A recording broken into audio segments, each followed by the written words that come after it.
is not evil incarnate, never was. Ukraine, on the other hand, I think has been the principal victim in all of this because the Ukrainian people were encouraged to see Russia through all the wrong lenses because it was in the interest of this minority to spur on the war in the hopes of weakening, if not destroying Russia. Right. You know, Russia today is more powerful militarily and certainly economically than it's been since the 1980s.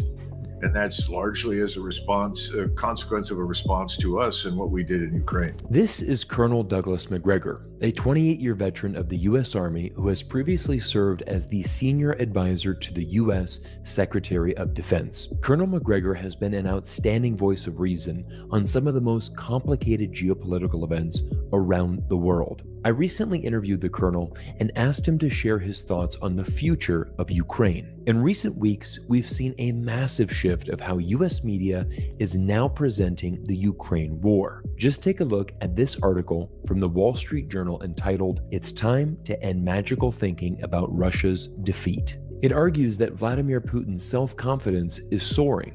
The Ukrainian counteroffensive has not achieved the breakthrough that would give Kyiv a strong hand to negotiate, while the U.S. has shifted its priorities to the Middle East and the conflict between Israel and Hamas. Bipartisan support for Ukraine in the U.S. has been upended by polarization in Congress, and as we approach the 2024 U.S. presidential election, the Republican frontrunner, Donald Trump, is seen as a pro-Putin ally and most certainly would not support additional funding for Ukraine. Many U.S. politicians have now realized Russia is not losing in what has become a war of attrition. It appears that time is most certainly on Putin's side. In today's video, Colonel Macgregor explains how the U.S. miscalculated Russia's invasion, how we overestimated our ability to build up Ukraine, and how this has backfired on America's own economy and ballooned our national debt to over $33 trillion.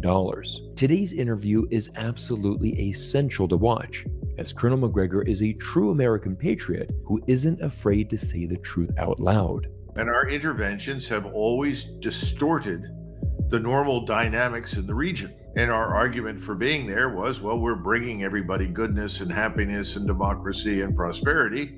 And oh, by the way, our presence there is stabilizing and preventing conflict. Well, that's all nonsense. Right. The opposite has been the case. Now make sure you watch until the end of today's video as I'll reveal a shocking piece of historical evidence that will completely change your perspective of the Ukraine war. But before I do, please give me a moment of your time as I want to tell you a personal story about a video I recently watched that has helped me improve my health. Now next month I'm turning 40, and this is a huge milestone birthday. As a result, I've been pouring my time and my energy into researching products to improve my own health. I know most of you watching this channel are above the age of 40, so our health is our #1 priority right now. As a geopolitical YouTuber, I'm working all hours of the day, and my health is essential to me growing and sustaining this channel. You might have heard of something called leaky gut before, but some warning signs are weight gain, fatigue, digestive discomfort, and even achy joints and bones. What's worse is that gut health problems can be caused by certain healthy foods you've been told to eat but can actually be harmful to your body. Dr. Gundry, who is a world-renowned cardiologist, developed an amazing video that shows you exactly which foods to eat and which to avoid,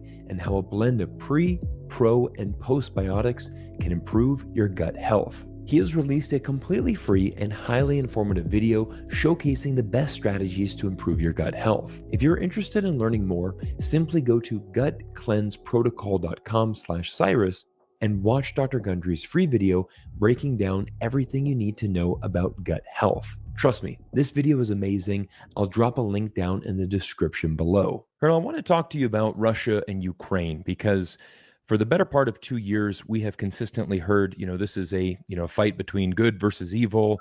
We've tried to get the Americans on board, and really, we've really seen an incredible reversal here in the last couple of weeks. I think is fascinating. I want to start off with a video clip from Richard Haas.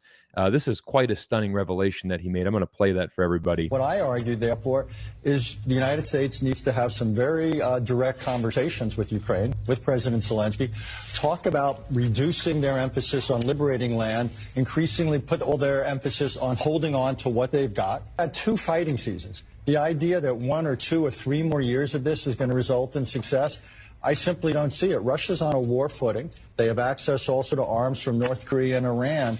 So I just think, any time in foreign policy, any time in life, there's a big gap between what you're trying to do and your ability to do it. You've either got to increase your means or lower your goals. And I think here the only realistic option as a tactical measure is to lower our goals.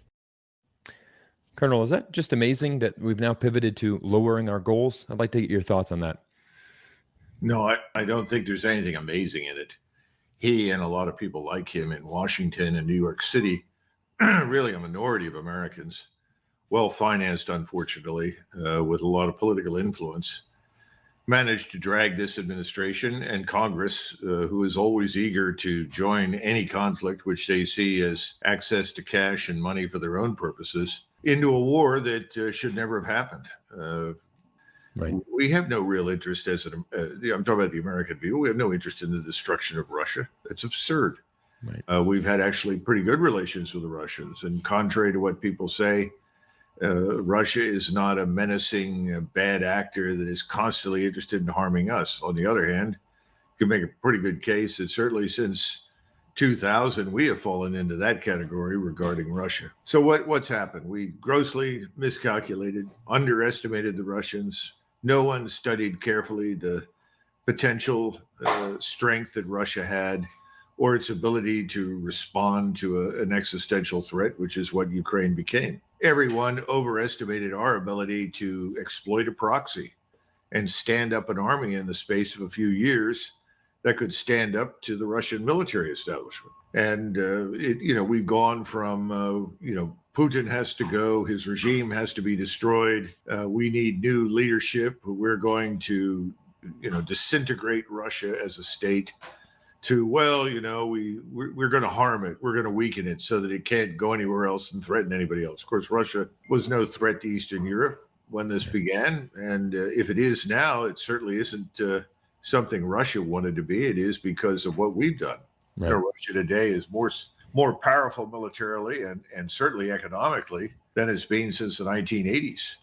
And that's largely as a consequence of a response to us and what we did in Ukraine. It's tragic. It's unfortunate. Now, the same group of people, I think, are trying to drag us into a major regional conflict in the Middle East. And barring that, I'm sure they'll do everything in their power to create conflict with China. Remember, you've got a lot of people that are heavily involved and invested in stupidity like this because they've made millions of dollars from it. Right. Either in think tanks or through investments with the defense industries or overseas foreign powers. The United States is at the end of a long and destructive period in our history that really began in the aftermath of 1991. We went through this during the Vietnam War. We recovered from that, came out of it with the goal of never doing it again. But then the consequences of having been victorious in 91 created the illusion of victory over everybody anytime we wanted with minimal loss. And that's brought us to this disastrous situation where we have a $33 trillion sovereign national debt that we can't possibly retire. We're having trouble just financing the government as it is. An economy that is in terrible conditions. It's shredded because we have voluntarily deported or exported our manufacturing base and the jobs with it. And a population that is really in shock from uncontrolled immigration, rising criminality, open borders, all these things together. Right. I don't think it can go on much longer, but people like Richard Haas and Cook Can and a host of others, Bill Kristol, just go down the list. They've all been pushing these bad policies, and now the proverbial chickens have come home to roost.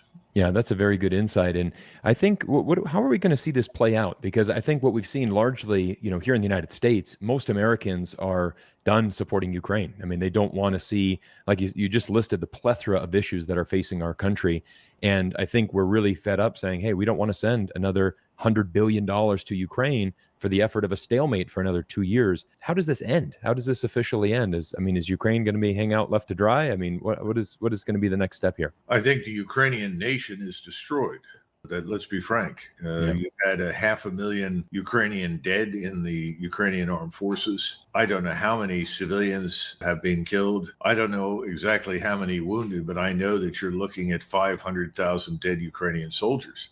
Right. And to put this into perspective, in World War I, we Americans, for 110 days during 1918. And in the 110-day period, we sustained 318,000 casualties, of whom 110,000 died. That means, on average, 1,000 dead in every battle for every day that we fought. Right. You're looking at World War I scale of losses on the human side that we just can't even begin to comprehend it. Yeah. And, Ukraine was a much smaller nation than we were during the First World War. It is certainly smaller now. I don't know how many Ukrainians were really present in Ukraine when this began, because millions had fled long before the war began because of the corruption and lack of employment. So what is their population now down to? That is the population that lives under, theoretically, Ukrainian administration. 20 million, 19 million, 18 million, I don't know. Right. What's clear is that it's over because the United States government and the American media and financial committees have all changed the topic. Right. It sort of reminds me of Vietnam. What happened at the end of Vietnam? We left. Right. People stopped talking about it. It was over. Yeah. And again, this is something that Americans don't get, and most of the people that either work with us or against us don't understand. We are preeminently a maritime and aerospace power.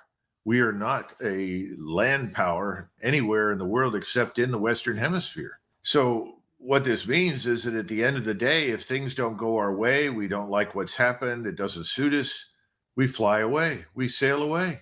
Yeah. We're finished. But for the Chinese, for the Russians, for the Iranians, for the Arabs, for whomever, Africans, doesn't matter where you go, they live in the region. Right. They're stuck with it. And they're stuck with the consequences of our intervention. Yeah. And our interventions have always distorted the normal dynamics in the region. And our argument for being there was, well, we're bringing everybody goodness and happiness and democracy and prosperity. And oh, by the way, our presence there is stabilizing and preventing conflict. Well, that's all nonsense. Right. The opposite is being the case. So I think, Ukraine will stop coming up for discussion. Yeah. And we'll now talk almost exclusively about the Middle East. And of course, the Chinese threat to another pristine liberal democracy that sits offshore in Taiwan that must be defended at all costs. Again, nonsense. Well, how does this look from the American perspective? I mean, is this a huge loss of face for us that we were pledging hundreds of billions of dollars? I mean, our stated goal when this was to drive Russia back to pre-invasion war lines, and that was very loud and clear. And does this really send a signal to our adversaries around the world? I mean, are they looking at America like, wow, you guys just completely messed that up? And I mean, does this mean that we're just not as strong as we thought we were? Well, I think that's abundantly clear.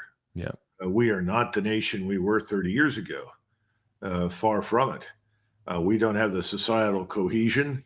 We don't have the forces that we had 30 years ago, and our forces have not kept pace with the changes in the international environment. Our way of looking at the world is stuck in about 1992. Right. No one seems to understand that the world itself over the last 30 years has changed profoundly. It's another problem. Right. Americans have lived in a world where they thought of themselves as being at the center of it. We're not. Right. We're a great power, and we certainly have a role to play, but the notion that we are the center of the universe is about as lunatic as the ancient Chinese version of seeing themselves at the center of the world and everyone else beyond them as a barbarian. Right. No, that was never realistic either. Right. And you say, well, do Americans realize this? No, Americans, overwhelming majority, pay very little attention to what happens beyond their borders. Absolutely. In fact, they don't even pay attention to what's happening in Washington or inside their own country, as long as they get their, retirement checks, their pension checks, or their paychecks from whatever job they have, or as long as they can drive a car that they own and they have a house or whatever. In other words, as long as their standard of living is not demonstrably affected, they tend to ignore things. It's true. Yeah. So if you go back through Chinese history, when did you get dynastic change in China? When people couldn't eat. Right. You don't need to be a genius to figure these things out. So when did the French Revolution break out in 1789, when the population could not afford to buy bread? Right. So these are simply facts. So Americans, no, I don't think Americans have figured it out. Yeah. And remember, the Americans want to believe that wherever we go, we do good things, and that our soldiers, sailors, and airmen are all great people, and they're being used to do good things. Yeah, that's certainly the message that's being preached here. I mean, but the results don't show that. Everyone, as we conclude today's video, I have one more powerful video clip to share with you that honestly changes everything we know about the Ukraine war. In a new interview, David Arakahamia, a Ukrainian government official who served under Zelensky and led the Ukrainian delegation at peace talks with the Russians a few weeks into the war, reveals two shocking truths. The first is that Russia's principal goal for the war wasn't to invade the whole of Ukraine, but to force Ukraine to become a neutral country that would not be part of NATO. For 2 years, our media has told us that Ukraine's neutrality wasn't the main issue, and that Putin aspired to overtake all of Ukraine. This simply isn't true, and this Ukrainian official just confirmed it. Second, he also reveals that the UK's Boris Johnson came to Kyiv and told the Ukrainians, "We will not sign anything at all with them, let's just fight." Proving it was in fact the West that killed the potential peace deal. Today, Ukraine can only dream about those conditions it was offered in early 2022. Here is the full clip from the Ukrainian government official explaining what actually happened. As always, thank you for your support. Make sure you click on the link in the description to watch that free video from Dr. Gundry to improve your health, and I look forward to seeing you all in our next video soon.